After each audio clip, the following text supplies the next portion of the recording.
তো বন্ধুরা গঠন হয়েছে গিয়া এখানে বাজে 8টা। তো আমরা আইলাম ক্যাটারিংয়ে, মেয়ে বিয়া। তো বাড়িটা দেখাইতেছি আর কেমন ডেকোরেশন করছে এটা তোমরা দেখাই। তো পাশে থাকার সঙ্গে দেখো, চলো। বিয়ের গেট খুবই সুন্দর হয়েছে ডেকোরেশন। তো এখন যেমন ভিতরে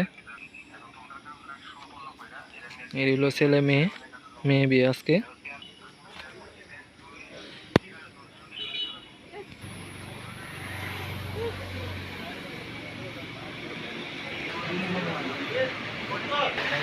মঙ্গলদা, এটা কি নতুন কিনছি?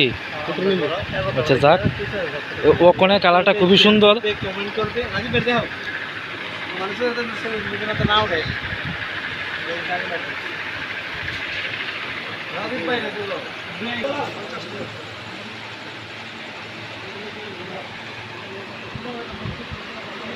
আজকে হইলো 20 টেবিলের মাল আছে এখানে। কি তোয়া তুলতে আছে তো দেখো, খুবই সুন্দর করে বাড়িটি সাজানো হয়েছে। ফরিদ ভাই কিছু কইবা? আচ্ছা যাক, তোমার বিয়ার ক্যাটারিংটা আমরা দিলাইও। এই যে দেখো আইটেম।